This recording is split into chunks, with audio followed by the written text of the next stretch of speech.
आपण आजच्या योगस्तुतीच्या प्रार्थनेसाठी जो अध्याय निवडलेला आहे त्याचं वाचन करणार आहोत.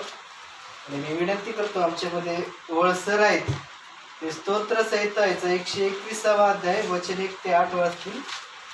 स्तोत्र 121 वचन 1 ते 8.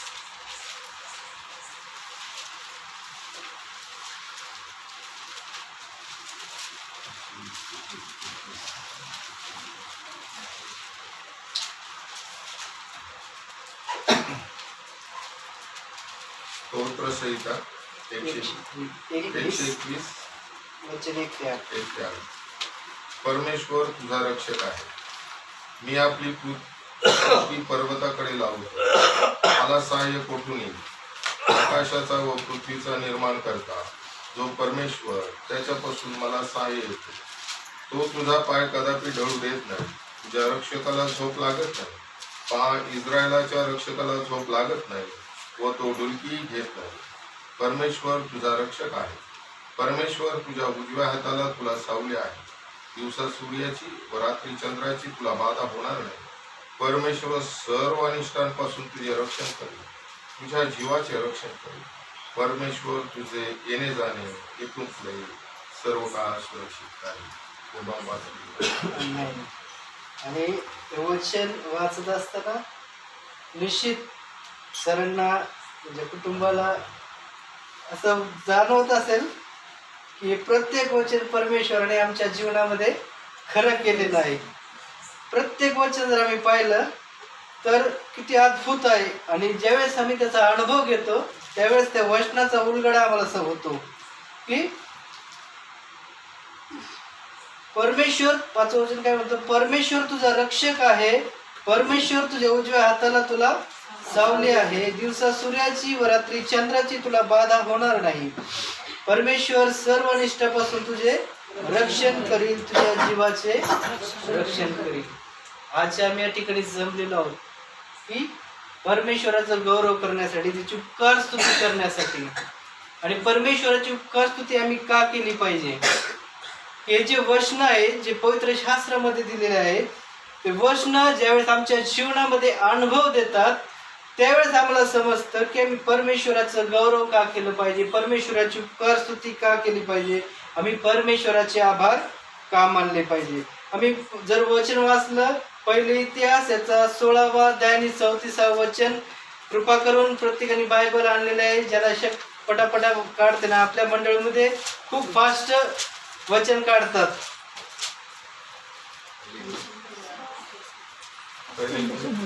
पहिले इतिहास याचा 16वा अध्याय आणि 34वा वचन.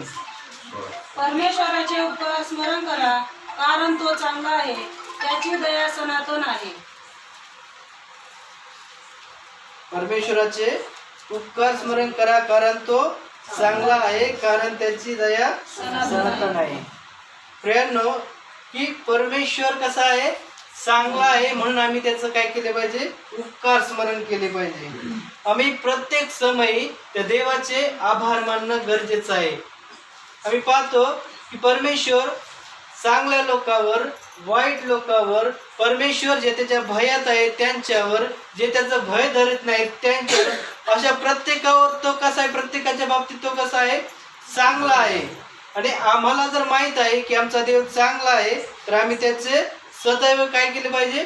उपकार स्मरण करणं गरजेचं आहे. कारण आज आम्हाला काही समजलेलं आहे? ख्रिस्त समजलेला आहे. अनेक लोकांना ख्रिस्त माहीत नाही तो काय आहे. परंतु अनेक जे विधर्मी लोक जर आम्ही पाहिले तर त्यांच्या जीवनामध्ये आरोग्याच्या स्वरूपात म्हणा, त्यांच्या जीवनामध्ये अनेक प्रकारचे चिन्ह चमत्कार त्यांच्या जीवनामध्ये, त्यांच्या कुटुंबामध्ये घडले. म्हणून अनेक लोकांना आज ख्रिस्त समजलेला आहे. आणि ते देखील म्हणतात की देव कसा आहे? चांगला आहे. परंतु आम्ही ख्रिस्ती लोक या नात्याने चांगल्या प्रसंगात, वाईट प्रसंगात, सुखात दुःखात, प्रत्येक क्षणात आम्ही काय म्हणतो? आम्ही आमचा देव कसा आहे? चांगला आहे. आणि आम्ही आमच्या देवाचं उपकार स्मरण करणं हे कसं आहे प्रियांनो? चांगलं आहे. आम्ही जर स्तोत्र 34:8 वाचलं तर आम्ही काय वाचतो त्या ठिकाणी? स्तोत्र याचं 34वा अध्याय आणि 8वं वचन.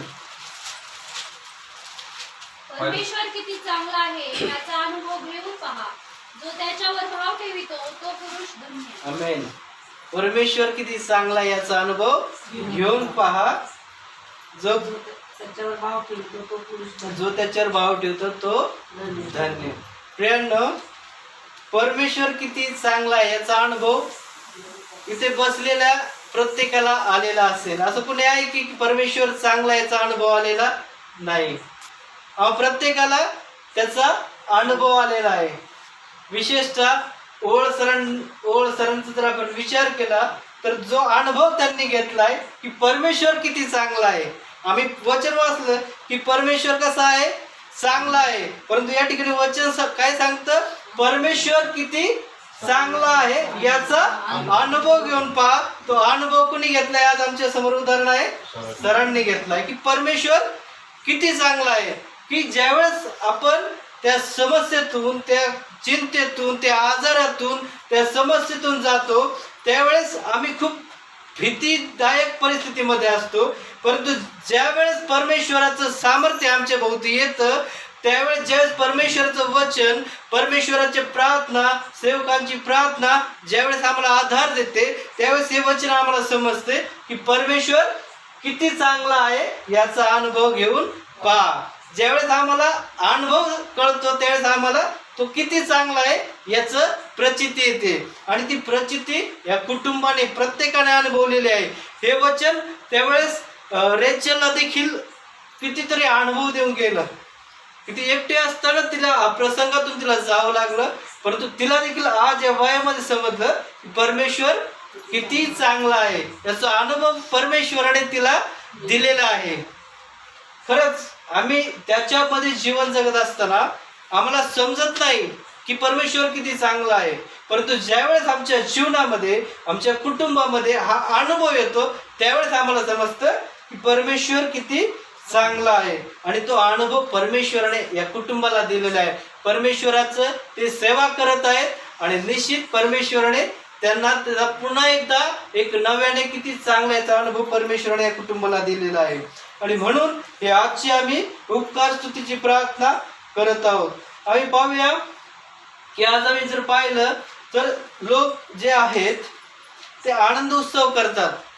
जर घरामध्ये मूल जन्मलं, जर कुटुंबामध्ये आनंदाचा प्रसंग घडला तर वेगवेगळ्या प्रकारे काय केला जातो, आनंद केला जातो, उपकार मानले जातो, उपकार स्तुती केली जाते. परंतु आमचा परमेश्वर आम्हाला कशा प्रकारे त्याची स्तुती करायला सांगतो, उपकार स्तुती करायला सांगतो. आम्ही वचन पाहूया. एपिस्करास पत्र याचा 5वा अध्याय आणि 18 ते 20 वचन जर कोणाला भेटलं तर वाचा. एपिस्करास पत्र याचा 5वा अध्याय वचन 18 ते 20. माझ्यापाशी सर्व काही आहे व ते विपुल आहे. एपफ्रदीच्या हाती तुम्ही जे पाठविले ते मिळाल्यामुळे मला भरपूर झाले आहे. ते जणू काय सुगंध देवाला मान्य. एपिस्करास पत्र याचा 5वा अध्याय आणि 18 ते 20. द्राक्षरसाने सोडवू नका. द्राक्षरसात बेचारपणा आहे, पण आत्म्याने परिपूर्ण व्हा. स्तोत्रे, गीते व आध्यात्मिक प्रबंध एकमेकांना म्हणून दाखवा. आपल्या अंतःकरणात प्रभूला गायन वादन करा. आपला प्रभू येशू ख्रिस्त याच्या नावाने सर्व गोष्टीबद्दल सर्वदा देवपितेचे उपकार स्तुती करीत, जो ख्रिस्ताचे भय बाळगून एकमेकांच्या अधीन असा. आमेन. की आम्ही पाहतो की सुरुवातीला वचन काय सांगितलं, द्राक्ष रसाने मस्त होऊ नका. आज आम्ही पाहतो लोक बेधुंद होऊन काय करतायत, एन्जॉय करत आहेत जीवनामध्ये प्रत्येक गोष्टीचा. ती गोष्ट केली म्हणजे असं वाटतं की आम्ही सर्व सुख मिळवलं, प्रत्येक गोष्ट त्या ठिकाणी आली. परंतु आमचं बायबल सांगतं द्राक्ष रसाने मस्त होऊ नका.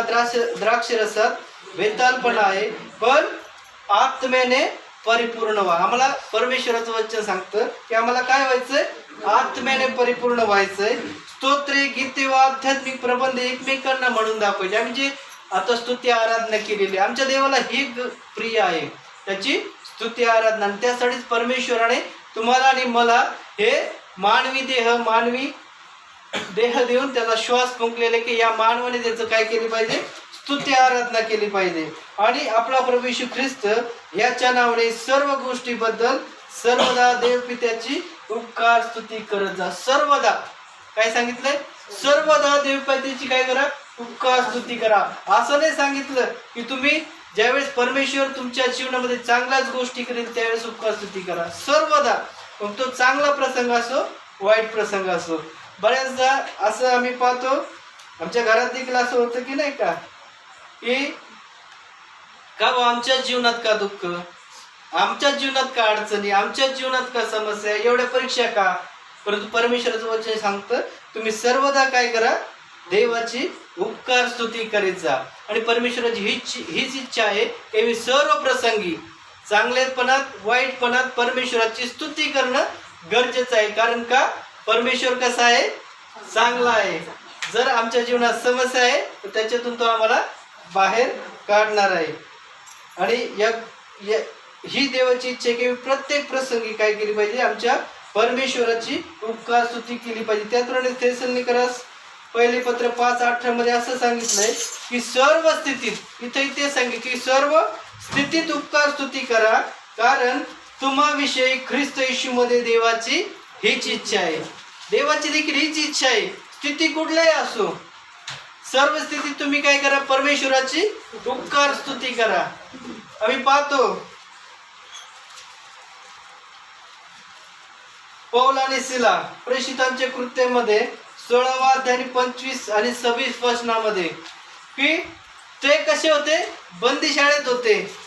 त्यांना बंदीशाळेत दाबून ठेवलं होतं. आणि त्या परिस्थितीमध्ये मग मला सांगा, जर आम्हाला इथून उचलून कुठंतरी एखाद्या खोलीत टाकलं आणि आम्हाला आमच्या कुटुंबापासून आमच्या समाजापासून दूर ठेवलं तर त्या प्रसंगी आम्ही त्या देवाची स्तुती करू काय. आम्ही म्हणू देवा तू आम्हाला कुठं आणला, आम्ही तर तुझ्या चर्चला जात होतो, आम्ही तुझी प्रार्थना करत होतो, आम्ही तुझ्या भयात होतो, तू आम्हाला असं का केलंस, असं आम्ही देवाच्या नावाने कुरकुर करू. परंतु पौल आणि सिल्याचं जर आम्ही उदाहरण पाहिलं तर ते काय करत होते. प्रेषित 16, 25 आणि 26 वचनामध्ये आम्हाला या ठिकाणी बायबल सांगतं, मध्यरात्रीच्या सुमारास पौल व सिला हे प्रार्थना करीत असता व गाणे गाऊन देवाची स्तुती करीत असता बंदिवान त्याचे ऐकत होते. ते काय करत होते, बंदिवान असताना प्रार्थना करत होते आणि काय करत होते, गाणी गाऊन देवाची स्तुती करत होते. आणि हे कोण ऐकत होते, ज्यांनी बंदी केलेले होते ते शिपाई, ते लोक त्या ठिकाणी ते ऐकत होते पहारेकरी. आणि काय घडलं, तेव्हा एकाएकी अशा मोठा भूमिकंप झाला की बंदीशाळेचे पाय डगमगले, सर्व दरवाजे लागलेच उघडले व सर्वांची बंधने तुटली. हालेलुया. आमची बंधने तुटण्यासाठी, आमच्या जीवनातले अडखळण समस्या तुटण्यासाठी आम्हाला काय करायचं आहे, परमेश्वराची प्रार्थना आणि स्तुती आम्हाला करायची आहे. ही स्तुती काय करते, बंधनं तोडते. जर आम्ही स्तुती आराधना करू, आमच्या जीवनात समस्या येऊ द्या, आमच्या जीवनात दुःख येऊ द्या, आमच्या जीवनामध्ये अडचणी, आमच्या घरामध्ये आम्ही जर त्याची स्तुती करत बसलो तर आम्ही त्या आजारापासून, त्या समस्येपासून, त्या दुःखापासून परमेश्वर आमची बंधनं तोडतो. कारण परमेश्वर स्तुतीप्रिय असा देव आहे. आम्ही जेव्हा त्याची स्तुती करू तर स्तुती आमची स्वर्गामध्ये ऐकली जाते. आणि आम्हाला जर परमेश्वराला आमच्या जीवनात जर आणायचं असेल तर आम्हाला प्रार्थनेपेक्षा, आम्हाला वचनापेक्षा आम्हाला त्याची स्तुती आराधनामध्ये खूप वाढणं गरजेचं आहे. ज्यावेळेस आम्ही स्तुती आराधना करू प्रेमनो, त्यावेळेस परमेश्वराच्या पवित्र आत्म्याची उपस्थिती आमच्या जीवनामध्ये येईल. आणि ज्यावेळेस पवित्र आत्मा आमच्या जीवनामध्ये येईल त्यावेळेस ऑटोमॅटिकली तो पवित्र आत्मा आम्हाला कशा प्रकारे प्रार्थना करायची, कशा प्रकारे वचन सांगायचे, कशा प्रकारे बोलायचं, हे प्रत्येक गोष्टीचं मार्गदर्शन तो पवित्र आत्मा करेल. म्हणून प्रियांनो, परमेश्वराचं वचन सांगतं की तुम्ही उपकार स्तुती सतत आम्ही काय केली पाहिजे, प्रत्येक प्रसंगी परमेश्वराची उपकार स्तुती करणं गरजेचं आहे. आणि परमेश्वराने आज पुन्हा एकदा जे वचन सर्वांसाठी दिलेलं आहे की नीतिसूत्रे 14 अध्याय आणि 27 वचन. नीतिसूत्रे 14 अध्याय आणि 27 वचन. परमेश्वराचे भय जीवनाचा जरा होय, ते मृत्यूपास चुकविते. आमेन. परमेश्वराचे भय जीवनाचा झरा होय. प्रियांनो, ओळ सर हे परमेश्वराच्या भयामध्ये जीवन जगणारे व्यक्ती आहेत, देवाच्या सानिध्यातले. आम्ही मॅडमचं जीवन पाहिलं तर ते देवाच्या सेविका आहेत. परंतु जर देवाची सेवा करायची असेल, जर एक स्त्री देवाची सेवा करत आहे तर त्यांच्या मागे खंबीरपणे त्यांना साथ देणारे त्यांचे सर, ओळ सर, जे त्यांना साथ देत आहेत, जे त्यांच्या सतत प्रत्येक प्रसंगात, प्रत्येक गोष्टीमध्ये, घरामध्ये, त्यांच्या शाळेमध्ये, प्रत्येक कामामध्ये ते चालत असताना ते साथ देणारे ओळ सर आहेत. म्हणून मॅडम आज त्या जिवंत देवाची सेवा खूप चांगल्या प्रकारे करत आहेत. आणि म्हणून जे वचन देवाने त्यांना दिलंय आज की परमेश्वराचे भय जीवनाचा जरव आहे, ते मृत्यूपास चुकविते. आणि त्यांच्या जीवनामध्ये परमेश्वर किती चांगला आहे याचा अनुभव त्यांनी घेतलेला आहे. आणि निश्चित जे वचन देवाने आज त्यांना दिलंय ते खूप परमेश्वराने ते तंतोतंत त्यांच्या जीवनामध्ये खरं केलेलं आहे. म्हणून आम्ही आमच्या जिवंत देवाचे मनापासून आभार मानूया की जे ते सेवा करत आहेत त्या सेवेचं फळ त्यांना देवाने दिलेलं आहे. आणि माझा विश्वास आहे की त्यांच्या जीवनाद्वारे परमेश्वर अधिक आणि अधिक गौरवला आणि उंचविला जाणार आहे. आणि या समय आजच्या दिवशी अजून एक प्रसंग या ठिकाणी आहे की अंकलचा त्यांनी 81 वर्ष काय केलेले आहेत, पूर्ण केलेले आहेत. आणि अंकलसाठी स्तोत्रसहित 128 अध्याय आणि 1 ते 6 वचन आहे. मी विनंती करतो की मॅडमला त्यांनी त्यांच्यासाठी वाचावं. 1 ते 6. स्तोत्र 128 1 ते 6. परमेश्वराचे भय धरणाऱ्याची धन्यता. जो पुरुष परमेश्वराचे भय धरतो, जो त्याच्याच मार्गाने चालतो, तो धन्य. तू आपल्या श्रमाचे फळ खाशील, तू सुखी होशील, तुझे कल्याण होईल. तुझ्या माझघरात तुझी स्त्री सफळ द्राक्षवेलीसारखी होईल. तुझ्या मेजाभोवती तुझी मुले जैतुनाच्या रोपासारखी होतील. पहा, परमेश्वराचे भय धरणाऱ्या पुरुषाला असा आशीर्वाद मिळेल. परमेश्वर सियोनेतून तुला आशीर्वाद देईल आणि तुझ्या आयुष्याचे सर्व दिवस यरूशलेमेचे कल्याण तुझ्या दृष्टीस पडो. तुझ्या मुलांची मुले तुझ्या दृष्टीस पडो. इस्रायलात शांती असो. आमेन. की हे प्रत्येक वचन अंकलच्या जीवनामध्ये पूर्ण झालेलं आहे की परमेश्वराचे भय धरणाऱ्या पुरुषाला असा आशीर्वाद मिळेल. जे 1 ते 3 वचनामध्ये आशीर्वाद दिले की जो परमेश्वराचं भय धरतो. आताच आपण एक शेवटचं वचन वाचलं होतं, कुठलं? परमेश्वराचे भय जीवनाचा झराव आहे, ते काय करतं? मृत्यूपाश चुकविते. आणि जो पुरुष परमेश्वराचे भय धरतो, जो त्याच्याच मार्गाने चालतो, तो धन्य. तो आपल्या श्रमाचे फळ खाशील. अंकल त्यांच्या जीवनामध्ये त्यांनी जे श्रम केलं त्याचं फळ त्यांना देवाने पूर्ण केलेलं आहे, दिलेलं आहे. ते सुखी आहेत. त्यांचं देवाने काय केलेलं आहे? कल्याण केलेलं आहे. तुझ्या माझघरात तुझी स्त्री सफळ द्राक्षवेलीसारखी होईल. तुझ्या मेजासभोवती तुझी मुले जैतुनाच्या रूपासारखी होतील. मी पाहतो जैतुनाच्या रूपासारखी. पहा, परमेश्वराचे भय धरणाऱ्या पुरुषाला असा आशीर्वाद मिळेल. आज त्यांना तो आशीर्वाद मिळालेला आहे. तो आज आशीर्वाद आम्हाला मिळवणं ही आमची काय आहे? कसोटी आहे. परंतु त्याच्यासाठी काय करायचं? या ठिकाणी वचन काय सांगतं? परमेश्वराचं भय धरणाऱ्या पुरुषाला असा आशीर्वाद मिळतो, कोणालाही नाही. आमच्या जीवनात आम्ही आज धडपड करत आहोत, ते सगळं कशासाठी करत आहोत? आमच्या कुटुंबासाठी, आमच्या लेकरांसाठी, आमचे सगळ्या गोष्टी, आमची गाडी, घर, या गोष्टीसाठी आम्ही प्रत्येक जण धडपड करत आहोत. परंतु परमेश्वराचं वचन काय सांगतं? परमेश्वराचे भय धरणाऱ्या पुरुषाला असा आशीर्वाद मिळतो. परमेश्वर सिंहातून तुला आशीर्वाद देव आणि तुझ्या आयुष्याचे सर्व दिवस यरूशलेमेचे कल्याण तुझ्या दृष्टीस पडो. तुझ्या मुलांची मुले तुझ्या दृष्टीस पडो. इस्रायल शांती असो. ही अंकलच्या मुलांची मुले त्यांनी काय केले? त्यांच्या दृष्टीस पडलेले आहेत. हे काय? परमेश्वराचा आशीर्वाद आहे. आम्ही वचन पाहूया. स्तोत्र संहिता याचा 90वा अध्याय आणि 10वं वचन. आमचे आयुष्य 70 वर्ष आणि शक्ती आपल्यास फार तर 80 वर्ष असेल, तरी त्याचा डामडौल केवळ कष्टमय व दुःखमय आहे, कारण ते लवकर सरते आणि आम्ही निघून जातो. प्रियांनो, बायबल काय सांगतं या ठिकाणी? आम्ही जर जगाचा विचार केला तर बायबल आम्हाला ठिकाणी काय सांगतं? आमचं आयुष्य 70 वर्ष आणि शक्ती असल्यास फार तर 80 वर्ष. म्हणजे आज आणि आता तर मी म्हणतोय ते आयुष्य खूप कमी झालंय. 70 गाठणं म्हणजे खूप मोठा देवाचा आशीर्वादच मानायचा. परंतु देवाचं वचन काय सांगतं की 70 वर्ष त्याने व्यायाम केला, त्याचं खाणं पिणं चांगलं राहिलं, तो प्रत्येक गोष्टीत म्हणजे नाही का ते सगळ्या गोष्टीची ठेप राहिली, तर तो 70चा काय होईल 80 होईल जैविक दृष्ट्या. तरी त्याचा डामडोल कसा आहे, केवळ कष्टमय व दुःखमय आहे. आम्ही पाहतो की अनेक लोक आहेत या गोष्टी करण्यासाठी, चांगलं आरोग्य टिकवण्यासाठी खूप प्रयत्न करतात, परंतु काय आहे शेवट कष्टमय आणि दुःखमय आहे.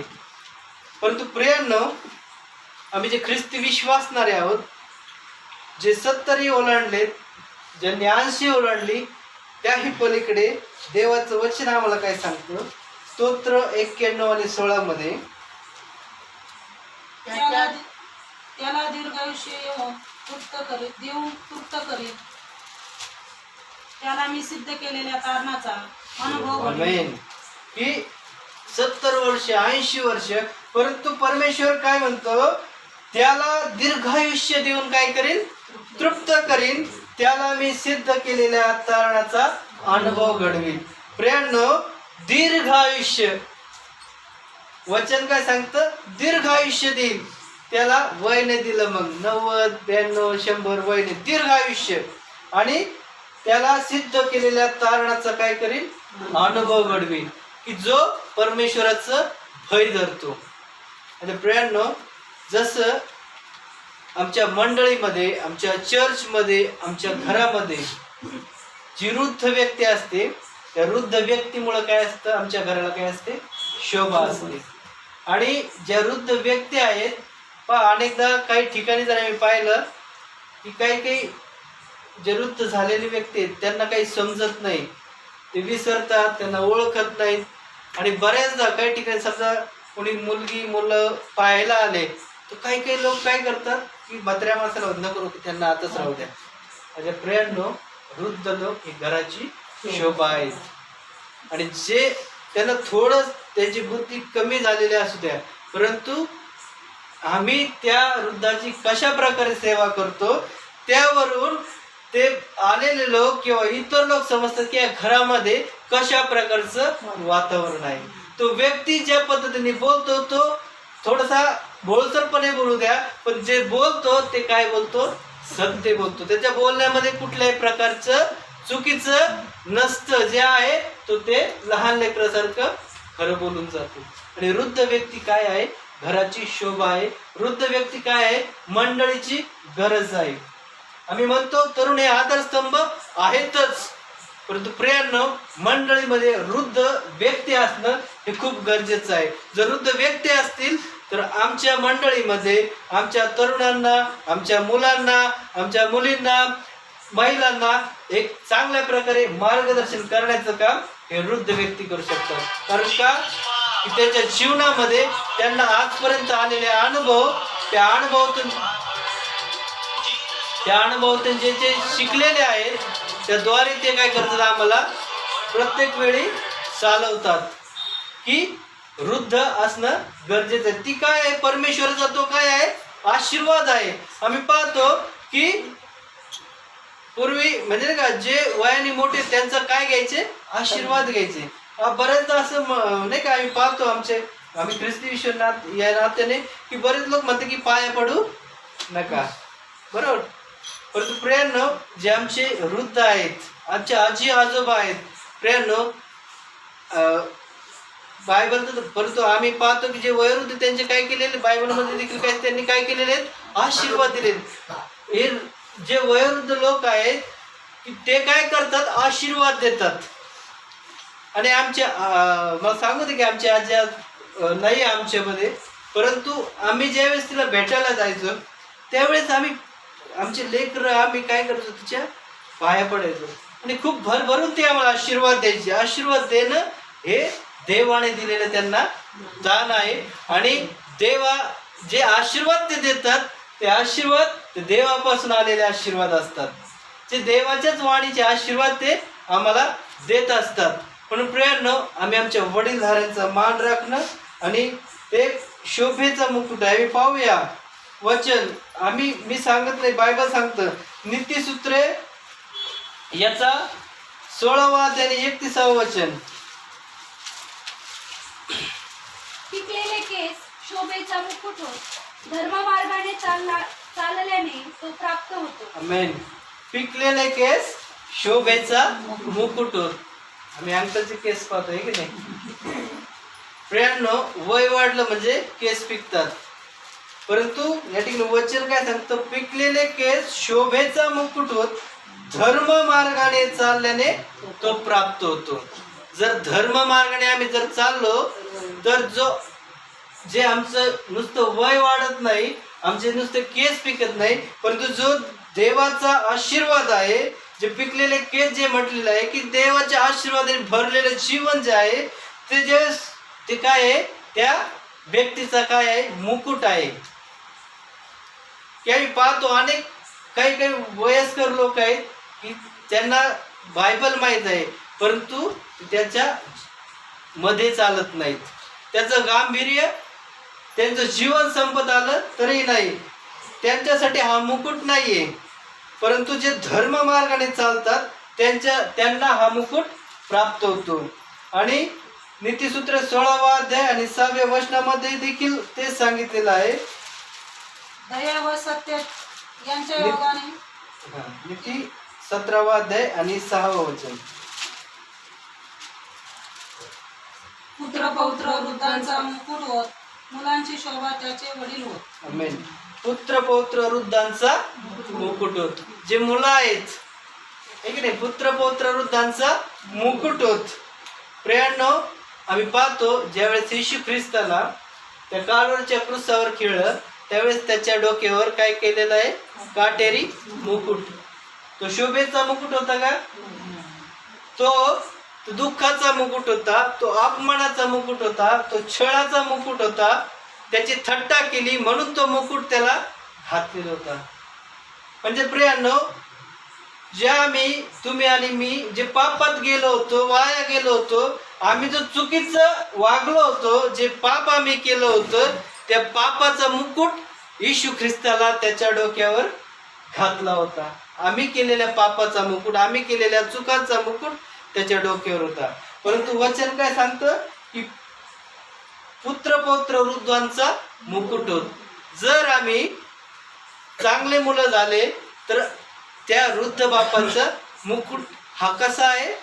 तो त्याला शोभेल असा आहे.